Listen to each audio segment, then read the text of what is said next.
Por primera vez, Irán tuvo un destello de democracia. Quizá yo no tenía una visión y mucha gente no tenía.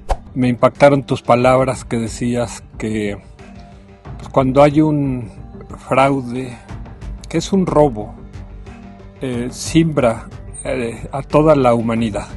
Yo estaba en bachillerato ahí en el CCH. No sabía qué estaba pasando. Todos estamos interconectados, todos estamos interrelacionados. Fue y es quizá un alfil del poder oscuro que gobierna en el mundo. Estamos también sorprendidos de que el mundo esté un poco dormido, y muchos mexicanos también. El Ejército Zapatista de Liberación Nacional,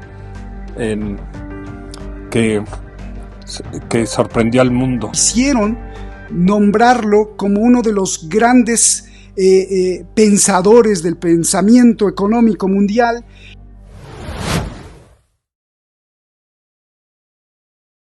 Y en todos esos resultados venía ganando el ingeniero Cuauhtémoc Cárdenas. Para mí es de terror en la historia de un país. Por favor, Yuri, ¿qué pasó en este fraude y qué viste? O sea, atrás del fraude había el intento de hacer un cambio de régimen.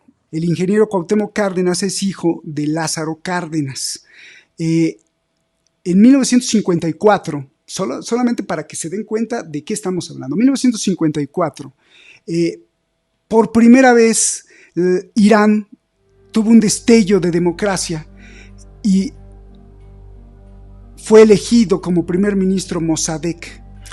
Pero después hubo un golpe de Estado promocionado por la CIA y por la inteligencia británica, y ya lo derrocaron a Mossadegh. Pero Mossadegh alcanzó a tener la visión y trató de copiar el modelo de Lázaro Cárdenas, el presidente mexicano.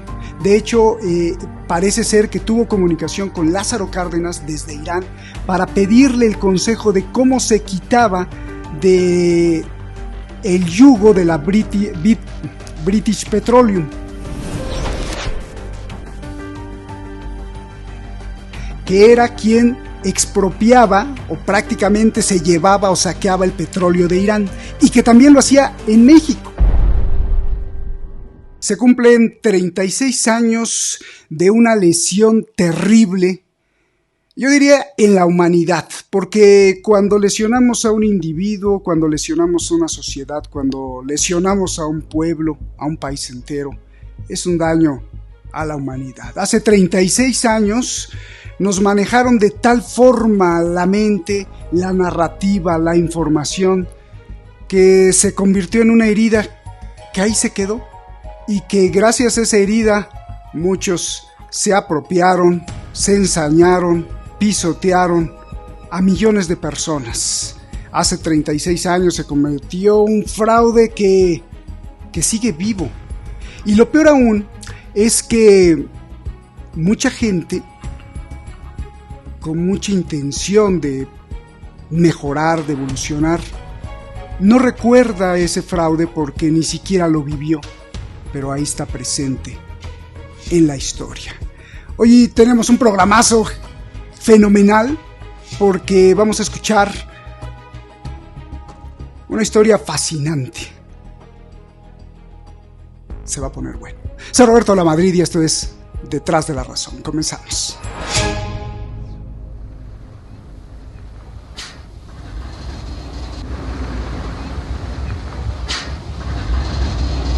Le digo, mire señor, yo traigo la gente, efectivamente nosotros venimos en carros de basura porque en la Unión de Pepenadores no tenemos transporte. No tienen que venir en grupos y aquí vienen en grupos. Señor, si usted supiera lo que es la Unión de Pepenadores, tenemos una colonia que yo lo invito para que vea lo que es adentro. No tiene por qué traer gente a cargar.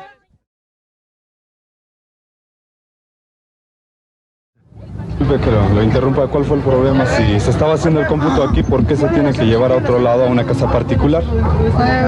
Lo podrían hacer aquí en la tienda. O sea, creo que las molestias serían climatológicas más que nada. Ya van caminando con las urnas. Todavía no llegamos a un acuerdo. ¡Ay, no me puse! No, usted no, ¿qué partido es? ese fraude y sus protagonistas tiene que ver también porque fue a raíz del fraude electoral del 6 de julio de 1988 que se generó una coalición para ejercer el poder. Voy a ser un poco grosero.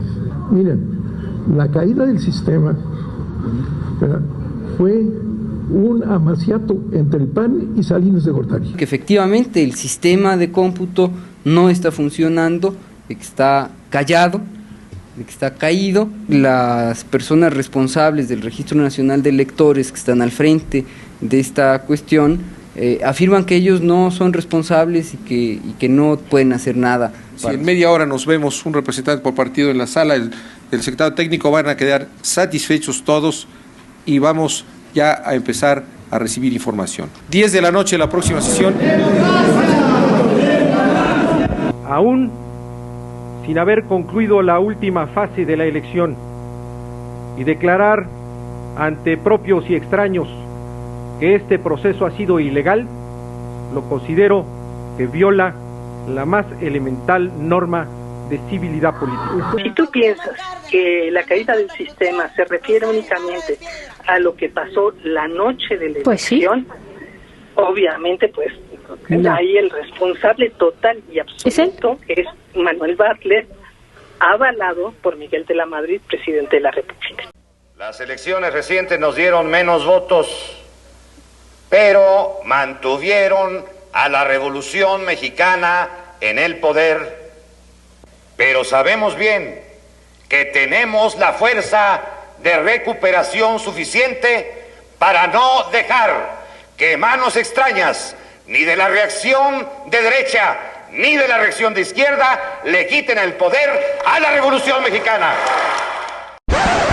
Entonces, la gente pedía pues que se anulara toda la votación porque ellos estaban comprando votos. Estaban dando estaban ellos dando 10,000 pesos por voto y una despensa. Llegaban personas a poner en la urna y preguntaban a dónde vamos a recoger nuestra despensa. Entonces la gente gritaba que se anularan los votos.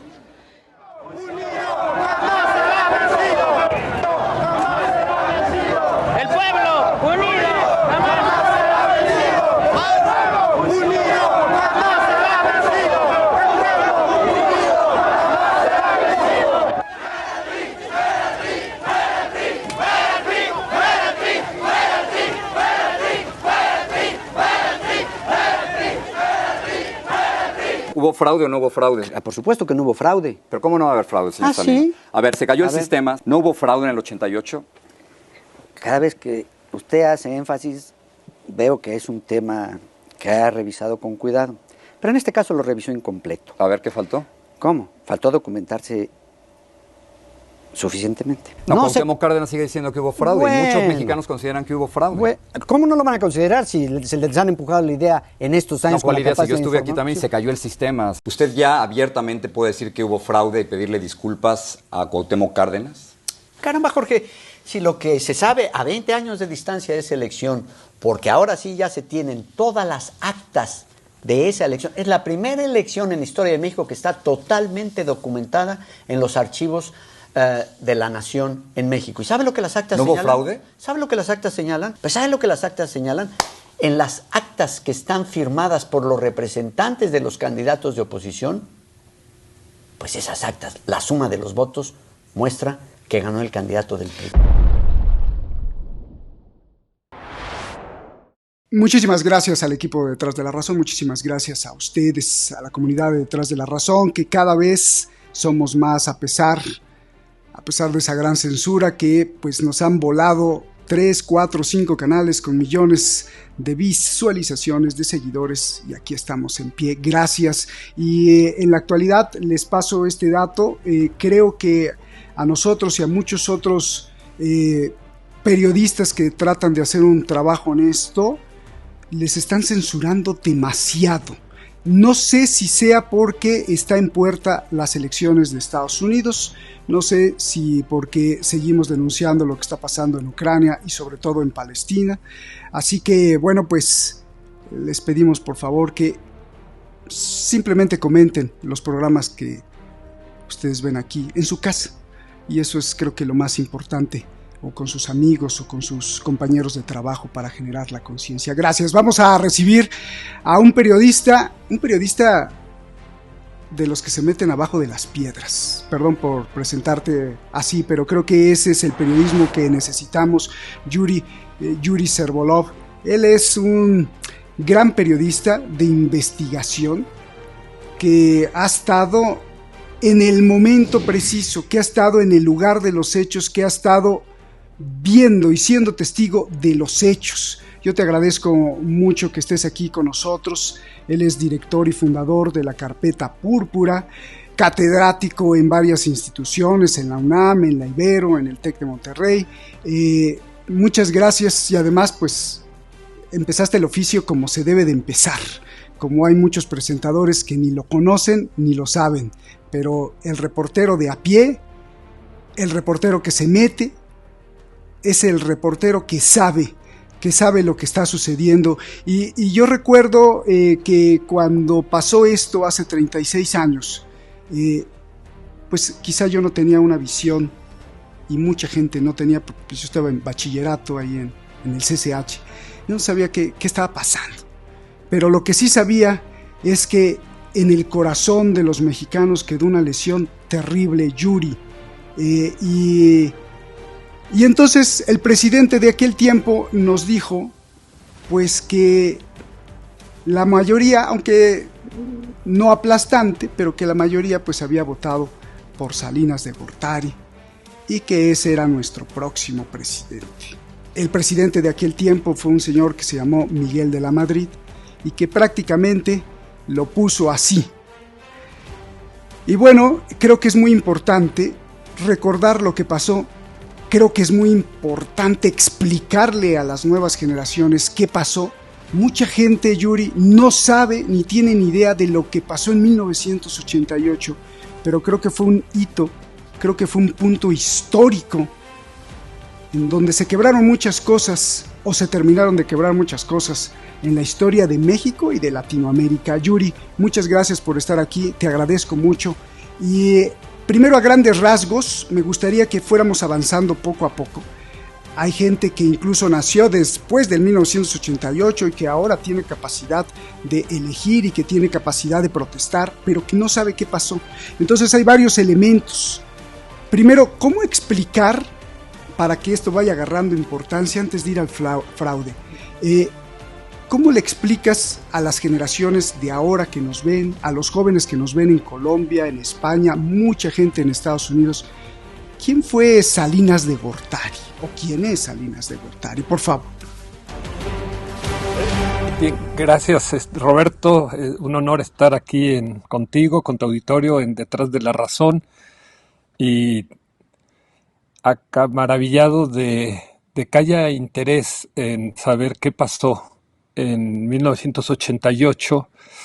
Me impactaron tus palabras que decías que pues, cuando hay un fraude, que es un robo, simbra a toda la humanidad, porque todos estamos interconectados, todos estamos interrelacionados, así como ahorita nos está doliendo el fraude que quiere hacer Maduro en Venezuela, y estamos también sorprendidos de que el mundo esté un poco dormido, y muchos mexicanos también, al fraude que se está queriendo cometer en México, a este golpe de Estado que se quiere hacer aquí en México. Y bueno, me preguntas quién fue Carlos Salinas,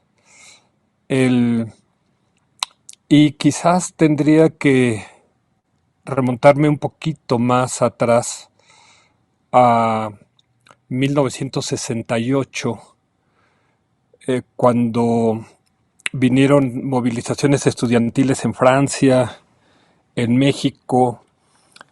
El una gran efervescencia y bueno, estudiantes mexicanos salieron a las calles a marchar, a exigir que hubiera democracia en este país.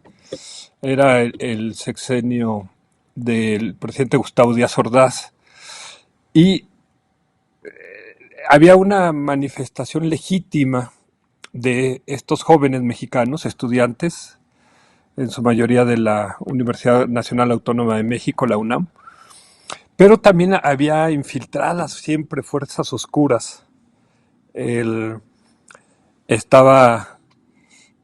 Acababa de pasar la Revolución Cubana en 1959 y había mucha efervescencia. Y vino la masacre de la Plaza de Tlatelolco en 68, pero había un grupito de jóvenes, entre los cuales estaba Carlos Salinas y Manuel Camacho, que les decían los toficos, porque tenía una propaganda que decía, uy, qué ricos, porque a pesar de que estudiaban en una universidad pública, pues eran hijos del poder, eran gente que tenía pues mucho dinero, ¿sí? Pero que hicieron una lectura interesante de esos momentos, porque Díaz Ordaz usó la fuerza para reprimir y la conclusión a la que llegaron ellos es que cuando alguien tiene que usar la fuerza, no es una señal de fuerza, es una señal de debilidad. Y vieron que Díaz Ordaz había tomado pues, la decisión, para ellos equivocada, de heredarle la presidencia a Luis Echeverría, un populista, igual que Andrés Manuel López Obrador, y decían, va a tomar las decisiones equivocadas y va a llevar a México a una crisis, y ellos se atrincheraron en el Banco de México, estaba ahí Leopoldo Solís, y les dieron becas a estos jóvenes para que se fueran a preparar al extranjero, para que estuvieran listos para cuando estallara la crisis, entraran al relevo, a tomar el poder. Ellos habían visto que había tres maneras de tomar el poder. Una a través de un golpe de Estado, pero vieron que no había las condiciones ni nacionales ni internacionales para hacerlo, aunque uno de ellos era hijo de militar. Otra era hacer una revolución, y de hecho ellos estuvieron en Chiapas y sembraron esas semillitas que luego germinaron como el Ejército Zapatista de Liberación Nacional, que sorprendió al mundo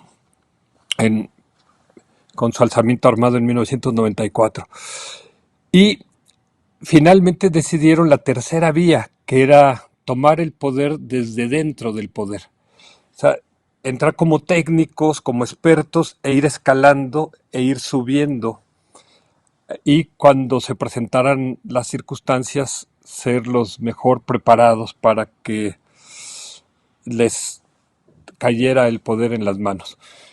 Formar un grupo compacto, ellos decían, ¿no? En ese contexto surge la corriente cardenista, la corriente democrática dentro del PRI, encabezada por el ingeniero Cuauhtémoc Cárdenas, hijo del general Lázaro Cárdenas, junto con Porfirio Muñoz Ledo y la doctora Ifigenia Navarrete, y hacen una escisión del PRI. Se separan y se lanza el ingeniero Cuauhtémoc Cárdenas para la presidencia, igual que Manuel J. Cloutier, que estábamos viendo ahorita las imágenes, y doña Rosario Ibarra de Piedra. Y vienen las elecciones presidenciales de 1988. Era la época de un México con un gobierno absolutista, la dicta blanda, como decía un Vargas Llosa. Y se dan las elecciones. Yo era reportero en ese momento del periódico El Financiero, cubría las fuentes políticas, me tocaba Secretaría de Gobernación, que era la encargada de hacer las elecciones, era juez y parte. Y ese domingo empiezan a llegar los resultados, principalmente de las zonas más cercanas de la capital del país, de Morelos, y curiosamente, extrañamente, también de Baja California, que a pesar de que es el punto más lejano a la capital. Y en todos esos resultados venía ganando el ingeniero Cuauhtémoc Cárdenas. Te voy a interrumpir, sí. Perdóname. Adelante, porque adelante. Ya vas a pasar a la pregunta estelar del programa de hoy. Yo te pregunté de Carlos Salinas de Gortari y quiero explicarle al público por qué te pregunté, por qué empecé por ahí, y se me hizo importante porque había que recordar que este señor, a muchos mexicanos que pues no nacieron en esa época, no estaban, y hay sobre todo mucha gente, hermanos hispanohablantes en cualquier parte del mundo que no son ni mexicanos y no saben esta parte de la historia que vivimos, pero este señor Salinas de Gortari, desde mi punto de vista, fue y es quizá un alfil del poder oscuro que gobierna en el mundo. No es casualidad que haya salido, si bien estudió en las escuelas, y qué bueno que lo tocaste, públicas en México, pero después salió de Harvard, donde fue a hacer un posgrado, y después de la presidencia de México incluso quisieron nombrarlo como uno de los grandes pensadores del pensamiento económico mundial.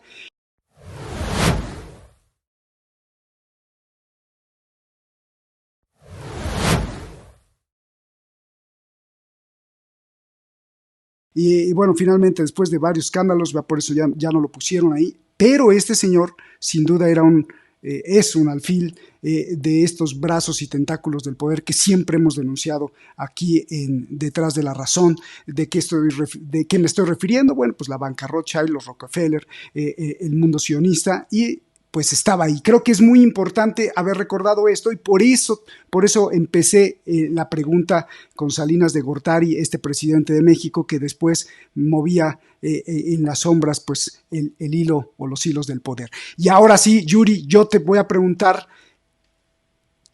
¿qué pasó con 1988? El gran fraude, y de verdad me duele muchísimo como ser humano, como mexicano, como ciudadano de cualquier parte del mundo, es que nos dijeron, no ganó el que tenía que ganar, sino ganó porque este es el que se me hincha la... Esto es de terror, es de terror. Para mí es de terror en la historia de un país y en la historia de nuestra América Latina. Por favor, Yuri, ¿qué pasó en este fraude y qué viste? Que es maravilloso lo que nos tienes que contar. Perdóname por interrumpirte. Cuando empezaron a llegar los resultados a favor del ingeniero Cárdenas, se espantaron de la Madrid, Salinas, Manuel Bartlett, que era secretario de Gobernación, y pues no sabían si el resto de los resultados iban a venir en esa misma dirección o iban a dar la vuelta, pero ya se habría generado la expectativa de que él había ganado el ingeniero Cárdenas y iba a ser muy difícil cambiarla. Entonces decidieron bajarle el switch al sistema, y entonces salió Bartlett y dijo, se cayó el sistema informático que había dejado de dar información, igual como hizo Guadalupe Tadei la noche del domingo 2 de junio pasado. Entonces el periódico, El Financiero, me mandó junto con un técnico a que investigáramos qué había pasado con el sistema, dónde estaba el sistema, Y primero nos mandaron al Palacio Negro de Lecumberri. Nos dijeron que ahí lo habían instalado. O sea, obviamente nos estaban tratando de desviar. Llegamos ahí y nos dijeron, no, aquí no ha habido nada. Entonces ya investigamos que había 2 sedes del sistema. Uno en los sótanos de Gobernación, ahí en Bucareli, y el otro estaba en Insurgentes Sur, casi donde está, casi esquina, muy cerca de Río Churubusco. Y como era más difícil entrar a los sótanos de Gobernación, nos fuimos a este edificio donde habían puesto cubículos para los partidos políticos para que ellos fueran siguiendo la información electoral que estaba llegando de todo el país. Entonces llegamos, obviamente el policía no nos dejaba entrar. Yo le dije que si él iba a tomar la decisión, que le pasara mi tarjeta al director de esa área, de que estaba encargado de ese edificio, y que le dijera que queríamos hacer un reportaje de esas instalaciones y todo. Y esta persona bajó y sí, nos empezó a hacer un tour, a enseñarnos, nos llevó a exactamente a donde estaban los cubículos de los partidos. Nos dijo, pues aquí están los del PAN, aquí está el cubículo del PRI, nos presentaba ahí con los representantes de los partidos. Aquí están, creo que era el PSUM, ¿no? El partido de izquierda, y en eso recibe un comunicado urgente que le dicen que había habido una violación al sistema, que había un intruso, que alguien había entrado al sistema. Entonces, claro, eso no lo supimos en ese momento, no nos dijo qué pasaba, nada más nos dijo, hay una emergencia, tengo que ir a atenderla, quédense aquí, ahorita regreso por ustedes, y salió corriendo. Entonces nos quedamos ahí en medio de este salón y empezamos a escuchar que en el cubículo del PAN estaban imprimiendo algo. Y nuestra pregunta fue que si no hay información, si se cayó el sistema, pues ¿qué pueden estar imprimiendo? Entonces fuimos a averiguar y estaba el técnico del PAN, que se llama José Antonio Gómez Urquiza, y le pregunté, oye, ¿qué estás imprimiendo si no hay información? Me dijo, es que está el río principal de la información, ya hay un río colateral donde sí sigue fluyendo información, aunque pararon el otro, aquí hay. Entonces le dije, a ver, ¿cómo es eso? Me dijo, sí, es que necesitas una clave secreta para poder entrar ahí. Le dije, ¿tienes la clave? Sí, aquí está, me la dio, la apunté. Le dije, ¿podemos entrar? Sí, entró. Pero en ese entonces no había celulares ni nada. Entonces yo dije, pues necesito un testimonio para probar que sí estaba fluyendo la información. Es decir, que no se había caído el sistema, sino que lo habían callado el sistema. Se hacía este juego de palabras, ¿no? Se cayó el sistema, pero con Y o con doble L, ¿no? Y bueno, ahí empezó a salir la información en la pantalla de la computadora. Le dije, ¿me puedes imprimir parte de esa información? Entonces, prende la impresora, empieza a imprimir, y en el cubículo al lado, que eran los del PRI, tuvieron nuestro mismo pensamiento. ¿Qué diablos están imprimiendo los panistas si no hay información? Entonces fueron a tocar, ya habíamos cerrado la puerta del cubículo. Ábranos, ¿qué están haciendo? ¿Qué esto? Y obviamente les dijimos que, los del PAN dijeron, no, pues estamos ocupados, no los podemos atender. Entonces llamaron al director y el director llegó corriendo porque la infiltración del sistema había sucedido ahí, en ese cubículo donde estábamos nosotros. Cuando él le dijeron, alguien entró al sistema, pues eran ellos, los técnicos del PAN que habían entrado. Entonces llega, toca la puerta, nos pedía que abriéramos. Obviamente no queríamos abrir. Entonces dijo, abran, o ya había llamado a la policía él, dijo, tiramos la puerta con la policía. Entonces, pues ya se había puesto muy violento el asunto. Entonces pues, ya abrimos, yo ya salgo, pero yo ya llevaba las claves secretas de la caída del sistema y llevaba esos testimonios, esa información. Entonces se publica la nota en primera página del Financiero y es un escándalo a nivel mundial. La nota se publicó hasta en japonés, en chino, en todo el mundo, y obviamente el gobierno se presentó al otro día en el Financiero y dijeron no puede salir la segunda parte del reportaje, que era donde estaban los testimonios impresos de la información que había seguido fluyendo.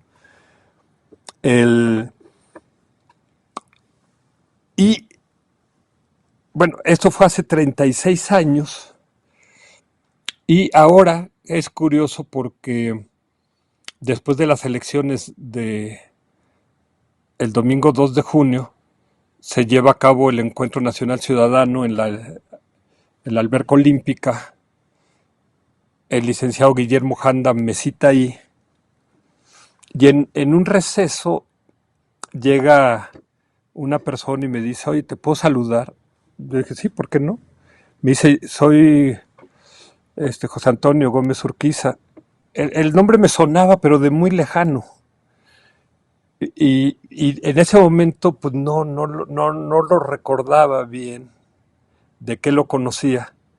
Y me dice, yo soy ese técnico que hace 36 años te di las claves secretas de la caída del sistema. Entonces es curioso porque no sé si exista el destino, ¿no? Pero nos juntó en dos fraudes, el fraude de 88 y ahora el fraude de 2024. Y claro, entonces él me dijo, tengo todos los documentos, copia del periódico, los libros de Luis H. Álvarez, que era dirigente del PAN, que se refirió al evento, varios corresponsales, varios académicos que escribieron, que investigaron sobre eso que había pasado de la caída del sistema. Entonces le dije, oye, ¿me puedes regalar una copia? Sí. Entonces me la mandó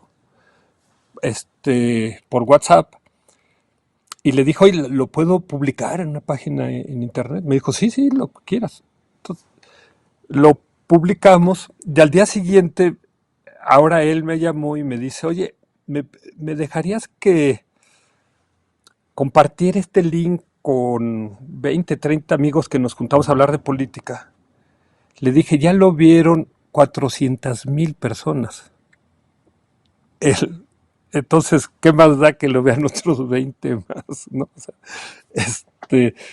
fue sorprendente para mí que hubiera tanto interés, porque como decías hace rato, la mayoría de los mexicanos hoy día quizás tengan menos de 36 años, o quizás 46. O sea, eran niños, eran que apenas oyeron o nacieron después de la caída del sistema, pero han oído de eso y no sabían qué es. Ahorita hay un link, te lo voy a compartir, por si lo quieres compartir a tu gente, que vean, es bonito, está todo lo que se publicó, lo que salió, las reacciones, lo que hicieron investigadores, académicos, etcétera. Parece capítulo de la historia.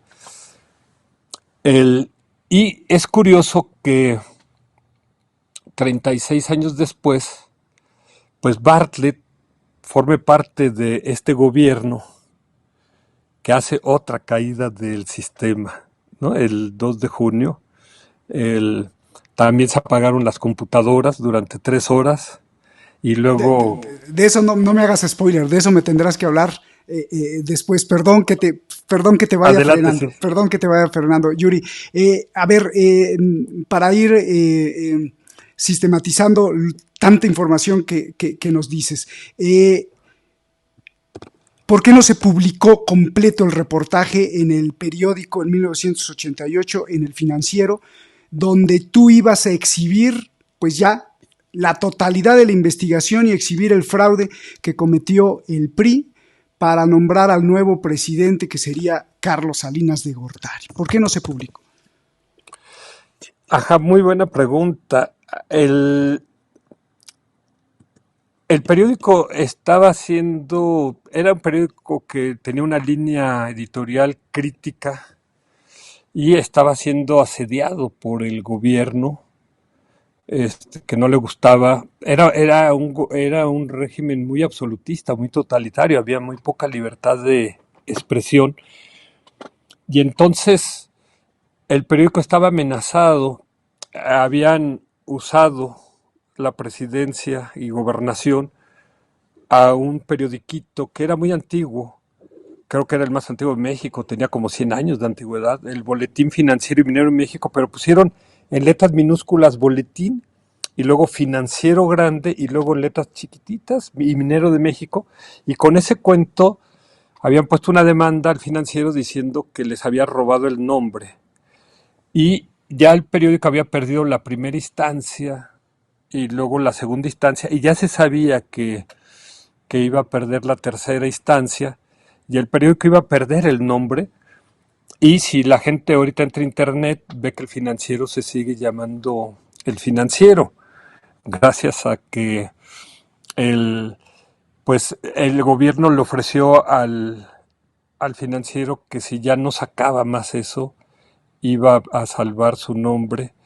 Y era mi casa. El director me dijo, es censura, pero es por un bien mayor. Y pues me costó trabajo como reportero.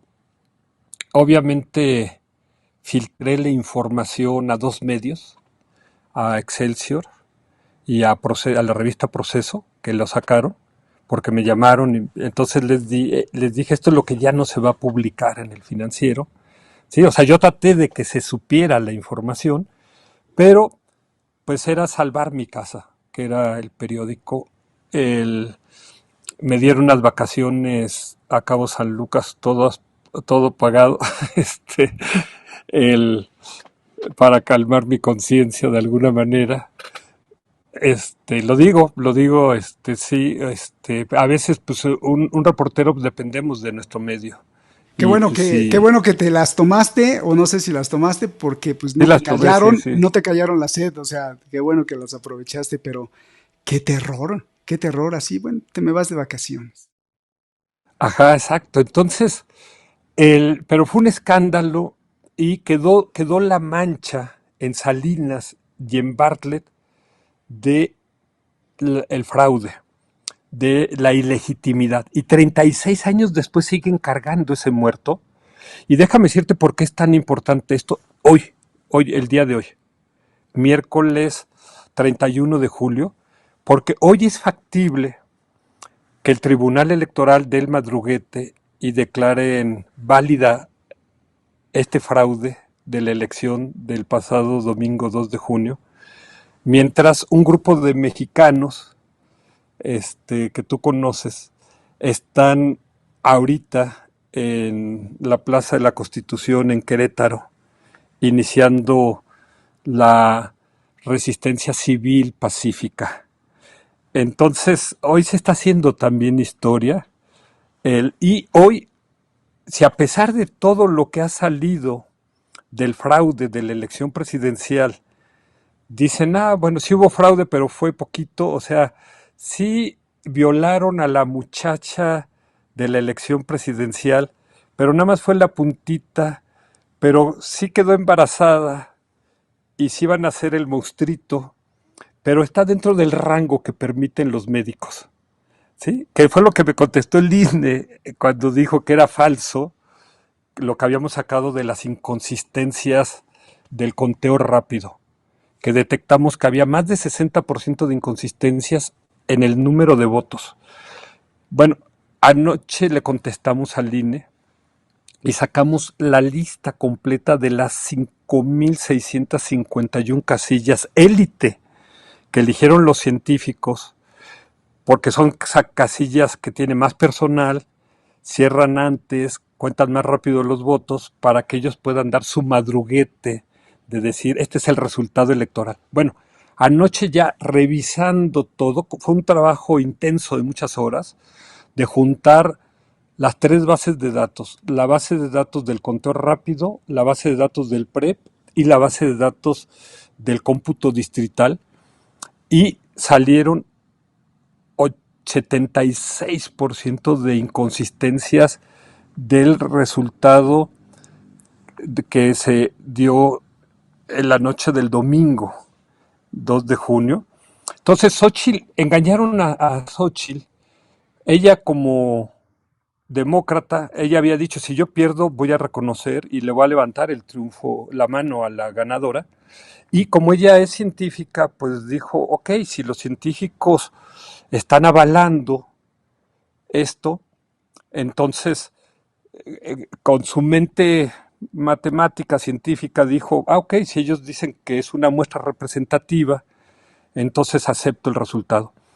Lo que no sabe es que habían metido basura. En el 80%, 3 de cada 4 casillas, 3 vienen con inconsistencia, solamente una casilla es válida, ¿sí?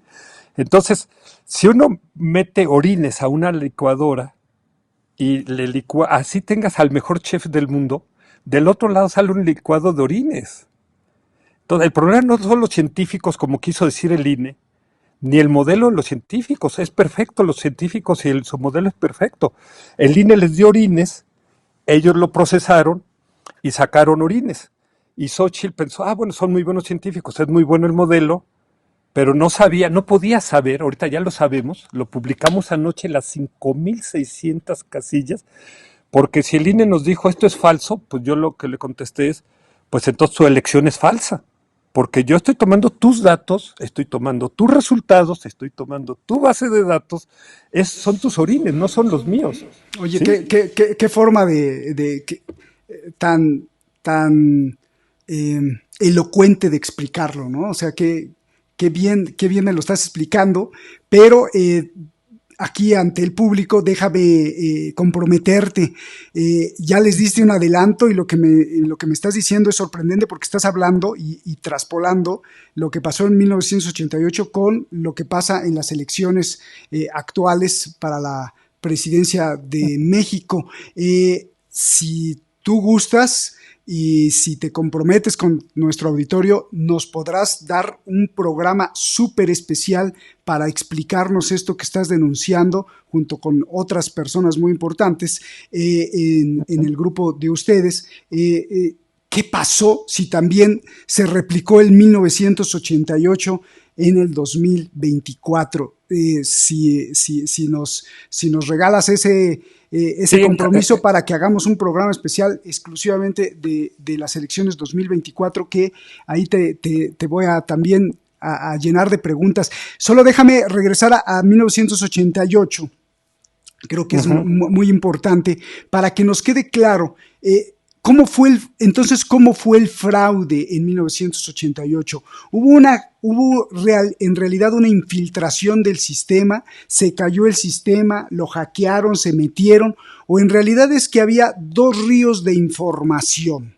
Un río de información que traía los datos verdaderos al cual tú tuviste acceso y en el cual se daba como ganador, me imagino que al ingeniero Cuauhtémoc Cárdenas, entonces candidato del PRD, y otro río de información que era falso y que se daba como ganador al candidato que el PRI quería, que era Salinas. ¿Es así? ¿Cómo fue?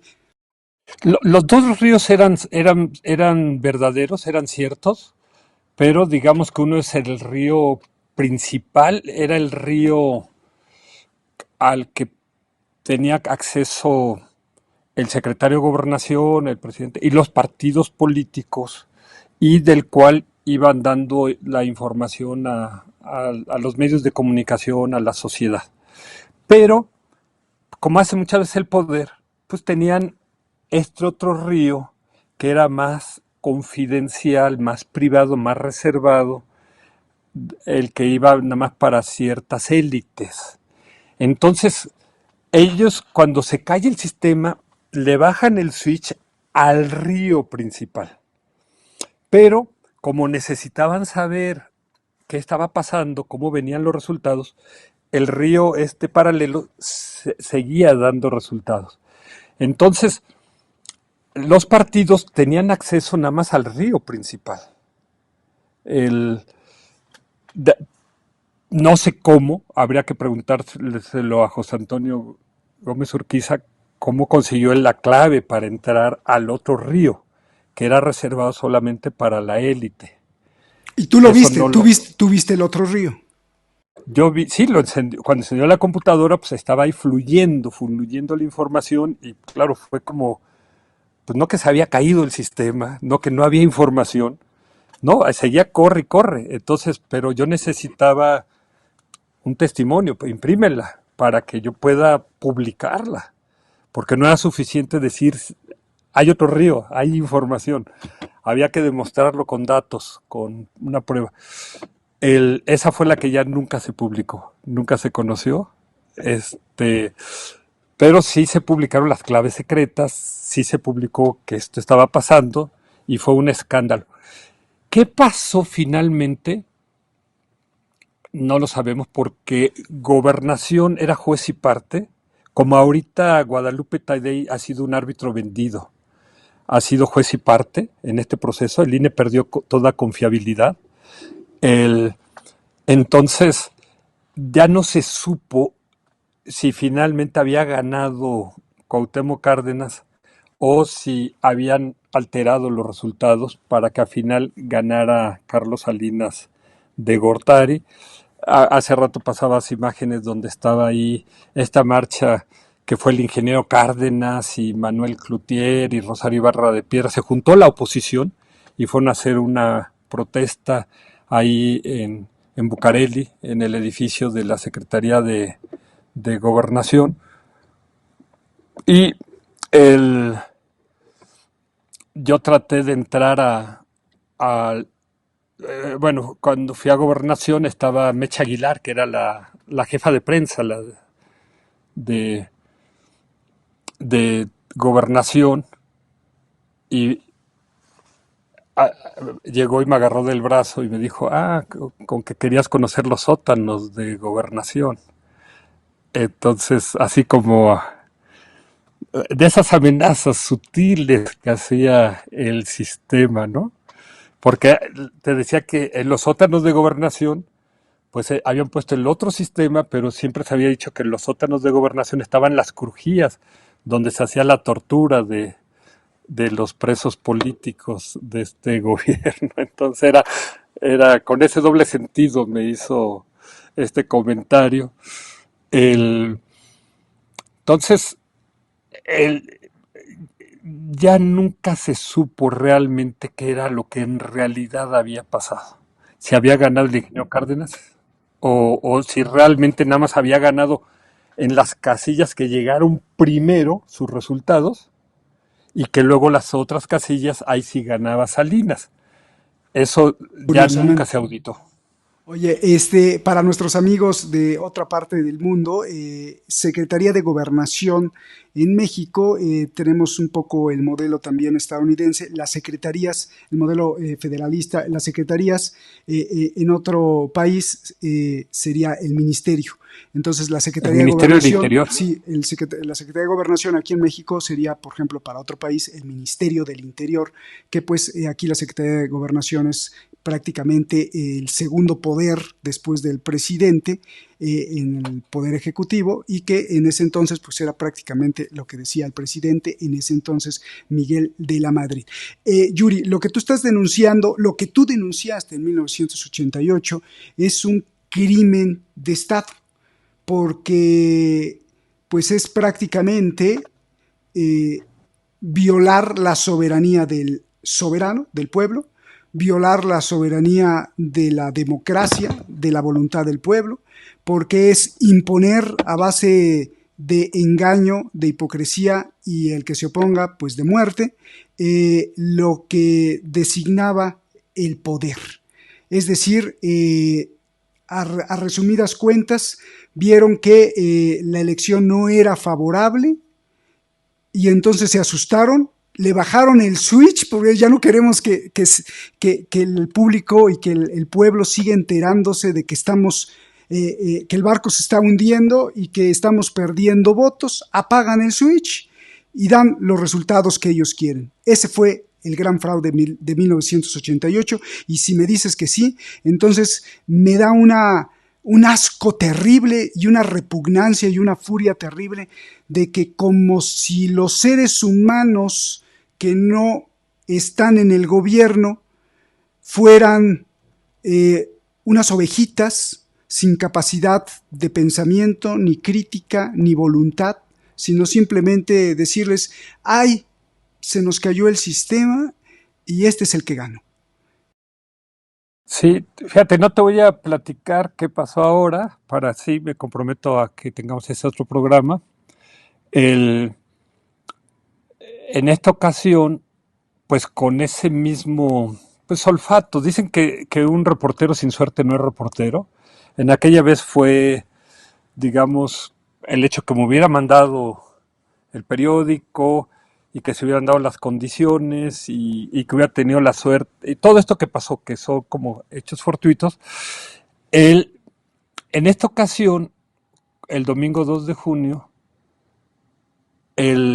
habíamos hecho un modelo estructural y más o menos sabíamos qué resultados eran los que eran aceptables, y esto se hizo con expertos en estadística gubernamental que han trabajado toda su vida en presidencia, en gobernación, en la Secretaría de Hacienda, o sea, gente que sabe mucho de esto.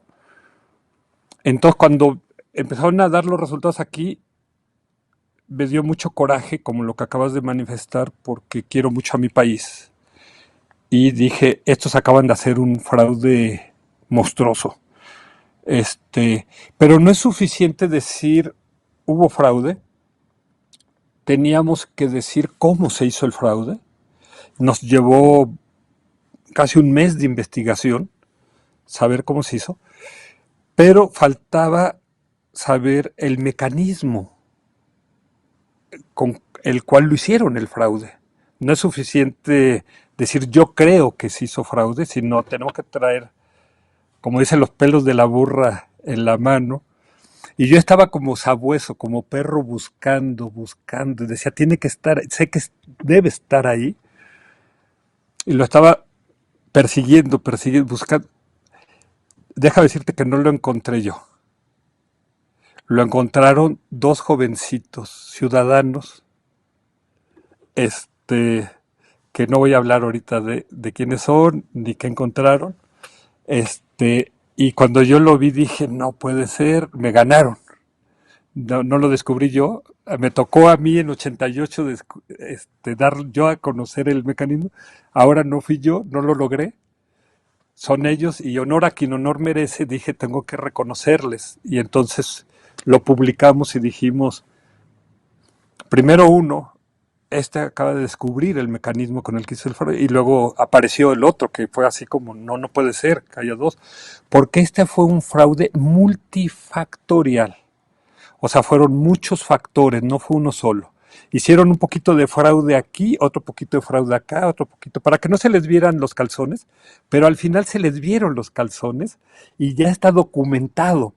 Entonces, hoy va a ser interesante, no sé si se avienten hoy o lo vuelven a posponer más tiempo. El Tribunal Electoral seguramente va a decir, pues sí hubo fraude, pero nada más fue poquito, nada más fue la puntita. Y no altera los resultados electorales y validamos esta elección. Y entonces el peligro es que a la que nombren presidenta electa se va a quedar con el estigma de espuria y de ilegítima, y esa mancha, como a Bartlett y Salinas, desde hace 36 años no se les ha borrado, no se les ha quitado, y la va a convertir en una presidenta débil, mangoneada por el intento de dictadorzuelo, que es lo que él quiere, débil ante toda la comunidad internacional, y tendrán el poder, pero habrán perdido lo más sagrado, lo más valioso, que es la confianza, el respeto de la ciudadanía, la credibilidad, la autoridad moral, la legitimidad, y eso vale oro. Pues cómo no va a valer oro. Y además quiero decirles a todos nuestros amigos que el fraude de 1988, y por eso empezamos esta serie de entrevistas contigo por aquí, porque era un plan que no solo importaba hacer fraude en 1988, sino que hacía grandes rasgos. No quiero meternos en mucho más temas porque va a ser muy confuso, pero el hecho de que entrara Salinas de Gortari como presidente, pues significaba que se vendiera el campo mexicano, que viniera la aprobación de un tratado de libre comercio entre México, Estados Unidos y Canadá, que nunca había antes tenido de esa forma, y que el campo de México, pues el maíz y todo lo que se producía en la agricultura, empezara a quedar relegado y abandonado frente a los grandes productores de Estados Unidos, y que luego, por si fuera poco, hay una cosa que se gestó y se armó para que el próximo presidente, que también Salinas de Gortari lo escogió, el señor Ernesto Zedillo, en ese ínter se iba fraguando una cosa que tú eres experto, el FOBAPROA. Para todos nuestros amigos del mundo, el FOBAPROA fue el gran robo para el pueblo de México. Es decir, se endeudó tanto o se endeudaron tanto los bancos en México, que eran bancos privados, que no pudieron pagarle a los cuentavientes, a los ahorradores, y entonces dijeron, no, pues no tenemos y nos declaramos en quiebra. Digo, lo platico así de grandes rasgos, y entonces el gobierno de México dijo, bueno, pero no se preocupen, agarramos el dinero de todo el pueblo de México y le pagamos, y se hicieron más millonarios los millonarios, dejando en otro crimen de Estado al pobre pueblo, y así como de México, yo diría al pueblo de la patria de Latinoamérica, de Hispanoamérica o de todas estas etnias que nos unen. Es muy importante hablar de fraudes porque 1988 significa todo eso y significa también la hipocresía de los grandes medios. Televisa en ese entonces creo que jugó un papel importantísimo en maquillar de forma telenovelesca que no había fraude, que Miguel de la Madrid tenía razón en que Salinas de Gortari era, bueno, ni siquiera cuestionar ningún tipo de fraude, y que bravo y aplausos para el nuevo presidente. Yo te pregunto, a manera para ir cerrando el programa, ¿qué lección nos deja esto, Yuri? 1. Y 2, ¿por qué? ¿Por qué no dejaron que ganara Cuauhtémoc Cárdenas? ¿Por qué querían que Salinas de Gortari estuviera como presidente de México? ¿Por qué, Yuri? Ajá, sí, Roberto, es muy importante esto que dice, pero creo que ya lo dijiste muy bien. O sea, atrás del fraude había el intento de hacer un cambio de régimen, de acabar con lo que el ingeniero Cárdenas llamaban, y en aquel entonces llamaban el nacionalismo revolucionario, para meter este modelo neoliberal, privatizador, etcétera. Entonces, digamos que como ellos pensaban que tenían la causa justa, entonces como Maquiavelo pensaban que el fin justifica los medios. Entonces el fraude era simplemente un medio para ese fin. Como ahora, lo ha dicho el dictadorzuelo de Palacio, ellos quieren llevar a México al comunismo y quiere hacer un cambio de régimen, y entonces por eso consideran que es válido hacer este fraude en 2024, ¿sí? Como Maduro está haciendo lo mismo en Venezuela, no aman la democracia, no aman la libertad, no son humanistas, no aman la verdad, entonces tienen un gen perverso y engendran sus propias tragedias, pero de eso podremos hablar, si quieres, en otra ocasión con más calma. Sí, y recuerdo ahora que dices, el ingeniero Cuauhtémoc Cárdenas, porque digo, muchos mexicanos que nos ven pues, saben quién es, pero muchos que no son mexicanos, pues, solo les pongo un poquito de la historia. El ingeniero Cuauhtémoc Cárdenas es hijo de Lázaro Cárdenas. En 1954, solamente para que se den cuenta de qué estamos hablando, 1954, por primera vez Irán tuvo un destello de democracia y fue elegido como primer ministro Mossadegh. Pero después hubo un golpe de Estado promocionado por la CIA y por la inteligencia británica, y ya lo derrocaron a Mossadegh. Pero Mossadegh alcanzó a tener la visión y trató de copiar el modelo de Lázaro Cárdenas, el presidente mexicano. De hecho, parece ser que tuvo comunicación con Lázaro Cárdenas desde Irán para pedirle el consejo de cómo se quitaba de el yugo de la British Petroleum, que era quien expropiaba o prácticamente se llevaba o saqueaba el petróleo de Irán, y que también lo hacía en México. Pero Lázaro Cárdenas, el papá del ingeniero Cuauhtémoc Cárdenas, expropió el petróleo de la British Petroleum, justamente.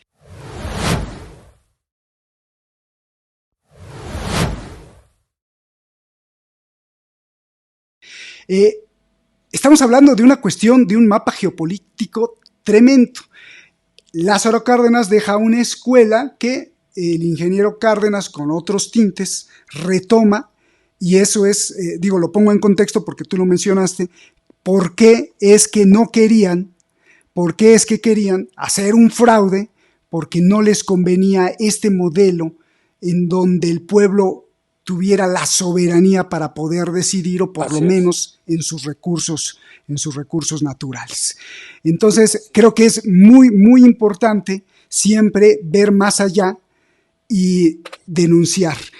Tu conclusión, Yuri, porque ya te comprometiste, o sea, ahora nos tendrás que hablar de la actualidad, pero tu conclusión en esta lección de 1988, en donde queda un presidente cínico cada vez que le preguntaban en las entrevistas a Salinas de Gortari, oiga, ¿hubo fraude? Y dijo, pues por supuesto que no, yo gané, y es que alguien les quiere meter la idea de que hubo fraude, pero el hecho de decir que se cayó el sistema era dolorosísimo para el pueblo de México. Sí, tu conclusión, y nos vamos, sé que tienes una agenda muy apretada. Mi conclusión es que México está viviendo ahorita una noche triste, una noche oscura. Vivimos en 88 otra noche oscura, triste, pero luego vino este despertar cuando en 2000 Fox saca al PRI de Los Pinos y tuvimos un verano democrático que duró 18 años, hasta 2018. Todavía Andrés Manuel López Obrador llega gracias a la democracia, gracias a instituciones democráticas como era el INE, no el INE ahorita de Tadei, que es vomitivo, sino el INE que fue de antes el Instituto Federal Electoral, de Woldenberg, de Lorenzo Córdoba, de mexicanos de bien, mexicanos demócratas, mexicanos liberales. Y ahorita, a partir de 2018, pues, ha llegado este presidente que decía Nelson Mandela, que estuvo en prisión muchos años en Sudáfrica y que luego salió y fue electo y fue presidente de su país. Él decía, lo más miserable que puede hacer un líder es dividir a su pueblo. Y es lo que ha hecho Andrés Manuel López Obrador. Polarizar a los mexicanos, confrontarnos, dividirnos, es miserable. O es miserable lo que está haciendo Nicolás Maduro en Venezuela, en contra de lo que decía el gran Simón Bolívar, que decía, lo más aborrecible es que un soldado dispare contra su propio pueblo. Y es lo que están haciendo estos dos miserables, de Maduro y de Andrés Manuel López Obrador, aplaudido por Claudia Sheinbaum, ¿no? Miserable. Y por eso ellos creen que se justifica hacer un fraude.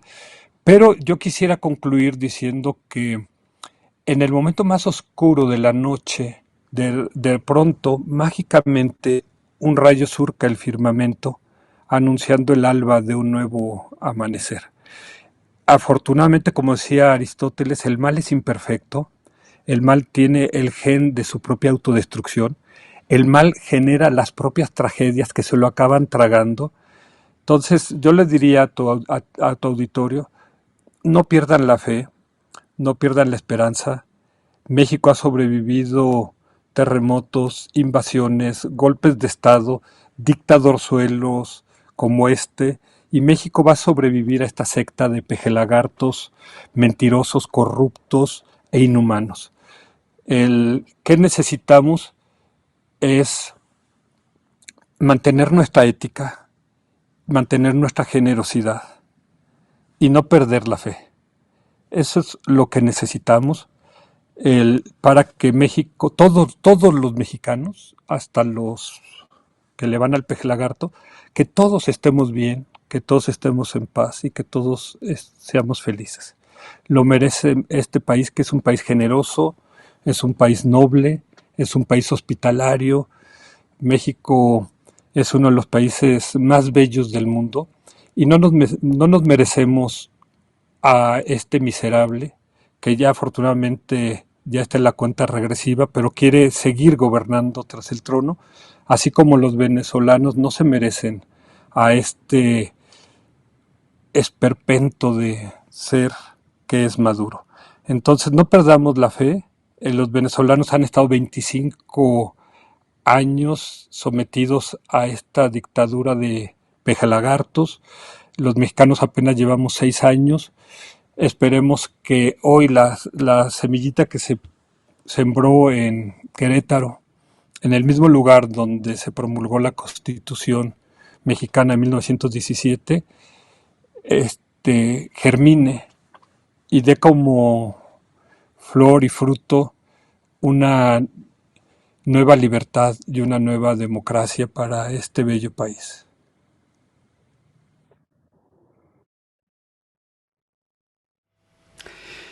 Yuri Servolov, un periodista pues íntegro, honesto, no militante de ningún partido ni perseguidor de ninguna ideología, que no te pagan y que eres independiente. ¿Dónde te pueden seguir? ¿Dónde te puede seguir el público? ¿Cuáles son tus páginas? ¿Cuáles son tus...? Hay mucha gente que te sigue, pero habrá mucha gente en el exterior de México que no sepa dónde seguirte. La Carpeta Púrpura siempre fue muy elitista y nada más nos leían 10 personas o 100.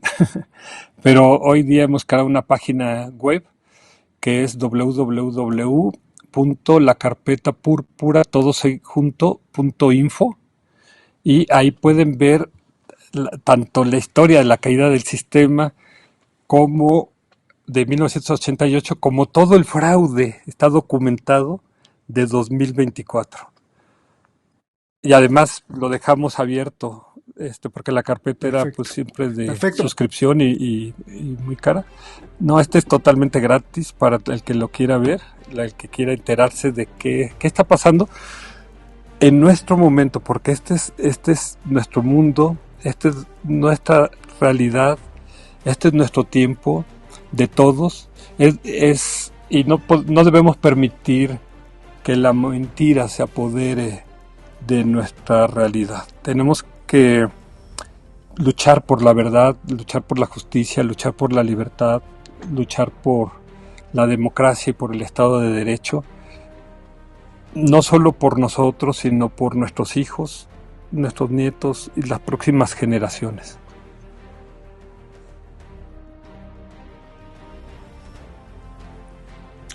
Me encantó lo que dijiste de que todos necesitamos un gran abrazo. Y con un gran abrazo, pues a todos, a detractores, simpatizantes, a quien sea, pues el abrazo creo que es muy importante, pero un abrazo de verdad, humano, lleno de corazón. Gracias, Roberto. Y de amor, de comprensión. Gracias, Yuri.